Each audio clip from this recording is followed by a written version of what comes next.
thank you so much for being here. It is an amazing crowd we have tonight, and I know it is largely due to the amazing poet we're going to kick things off with. It's truly my pleasure to introduce you to Britton and his poems. I read his book, Spinning the Vast Fantastic, in one delicious morning because I couldn't stop.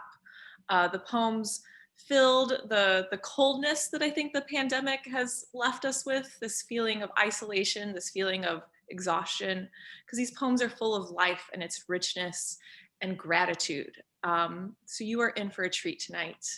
And instead of just, being a Britton fangirl, I will also share some actual facts about Britton.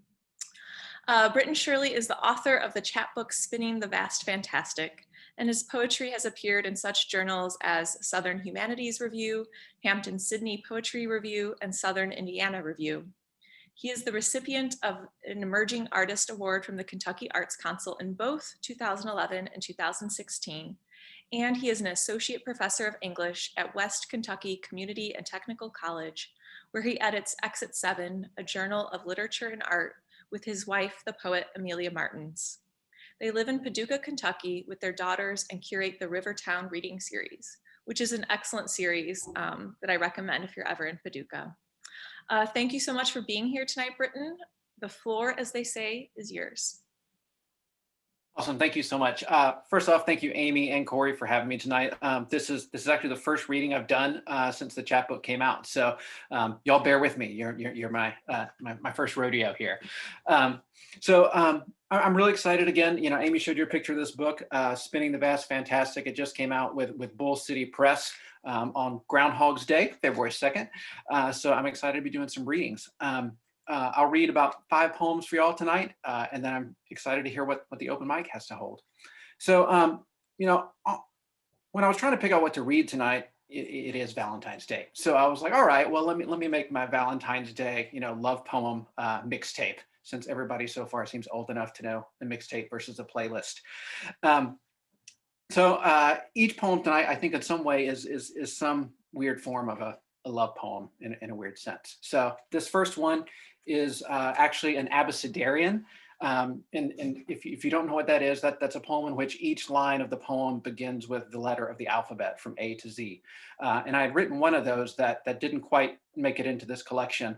And this was the second one of those I tried. And to make the task harder, I tried to bury that letter of the alphabet in there multiple times in the line. So you might hear that, but it's kind of easier to see on the page. So this one's called Your Heart is a Muscle the Size of Your Fist. A fist full of angry thistle that you've pulled by a ditch along blacktop, cutting and carving through cornfields in the dumb, dark name of progress near Elkhart, Indiana, whose name itself is elegy. Whose name itself is elegy for some four-legged beast, or maybe a day long gone, when beauty once grew from blood to hang like a yoke so heavy round the neck of an Indiana boy. His head now inked and jarred by the size of this elk's junked heart. And who knows what killed that elk, if it wandered lost and lame, limping through miles of meadow until it could walk no more. Finally nuzzling the shade of an old-growth oak to be pecked and pulled by buzzards, so this boy would no longer question the girth of an elk's stilled heart. Its quick rhythm finished as he reached to touch some seed whose root spread 4 old rooms that no longer walled racket and clatter. For today they'd upsprung flowers, the umber of muscle and vibrant white petals that shone in the vast wide light of a sun winding round a sky. Its axis always steady and shining perhaps in excess, as that boy ran yelling of yarrow, how it grew so wild from a heart, or to gather a zinnia for seed, which he might zit tight in that thick, rich soil. Okay. We were talking a little bit before everything started about the pending snow apocalypse, which is going to befall all of us, I think, in the region. So this is in a sense, I guess, a snow day poem. though the title's going to throw you off. To the Harvey Weinsteins et al. No, my daughters believe in their power. Their first grade voodoo witchcraft, drugged back from school up the block, where they've learned this world and its weather is theirs to mold and control. They've conjured inches of snow. Here in West Kentucky, still 2 weeks shy of Thanksgiving, where spells like this seldom work. But they flushed some ice down the toilet, brushed teeth with awkward left hands, placed a spoon beneath their pillow, then slept with pajamas on backwards. And damn if it didn't work, so that we could wake in a world slowed and stilled for a day, our lives to be burned with abandon. There were cartoons, a fire, and board games. We had pancakes and cocoa for lunch. And as light lay down in the yard, the snow glowed rose in our yard. You should know as you wake at night, soaked with sweat in the cold, these girls hold spells in their bones. Imagine a swarm of tornadoes.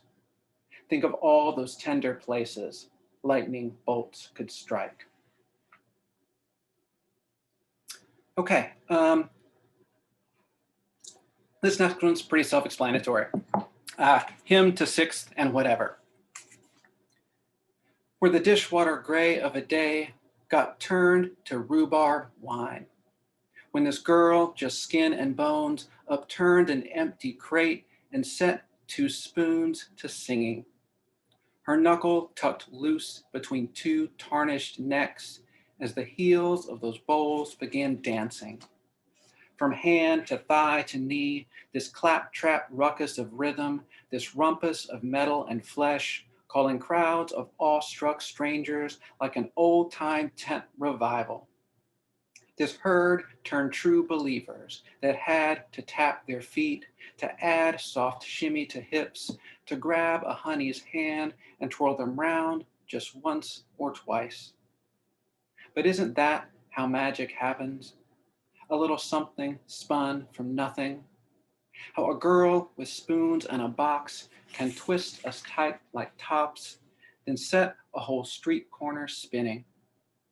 Our day abuzz with wonder, our hearts all drunk and humming, like wings in a bee-sweet hive.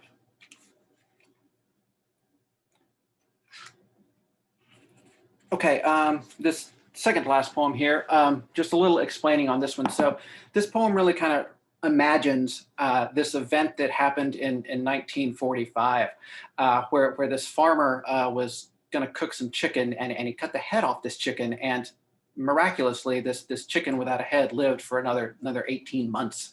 And so the farmer renamed this chicken Miracle Mike, and they kind of became this like roadshow sideshow attraction. So this is kind of thinking about that. So this is called Headless Wonder.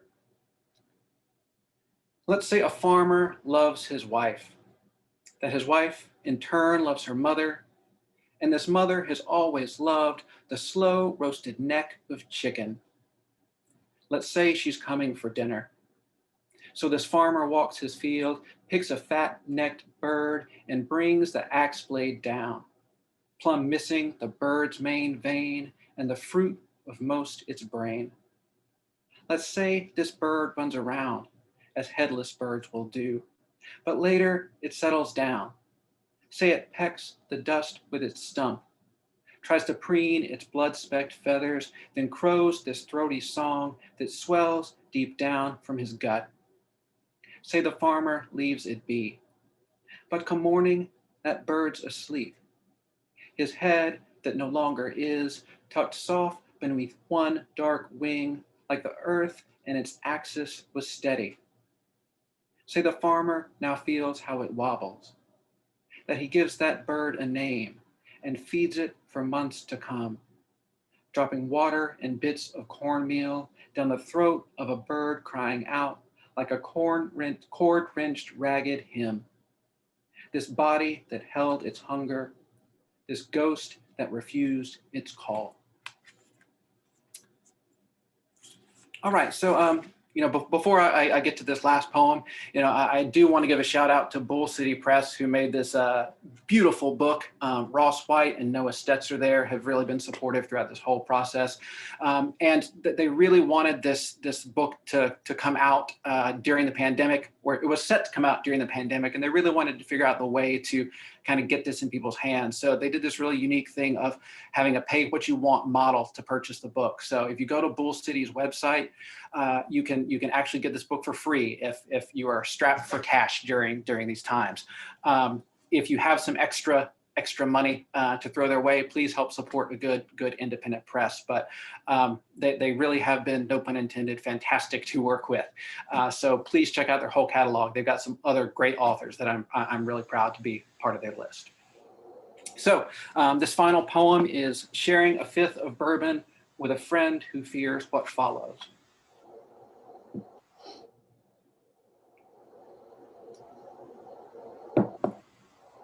Again, we've been watching the news, how troops comb caves in a desert for 300 kidnapped girls taken for wanting to read. We doubt they'll ever be found. Yet today we were out in the yard, building a coop for chickens, wrapped with the minor miraculous. How a thumb on the mouth of a hose sends barefoot and butt-naked children squealing through brilliant prismatics. That magic of sunlight on water as it falls toward the skin and clay of this yard in South Alabama. Still, despite these blessings, my friend hopes this isn't it. He wants to know there's something more, that somewhere some grand musician sits at a grand piano and waits for our soul's last note to be played for his grand old tune. I have no idea what follows. But brother, look hard at this banquet. Our table filled with love and plenty. We've got wives and daughters and chickens, turnips and kale from the garden. We've got booze and backyards and water. Who are we to beg for more? All right. That is it. I'm really looking forward to hearing what y'all have tonight. So thank you again, Amie and Corey, for having me. I hope y'all survive the snow. We're hunkered down here as well. So thank y'all again and be well.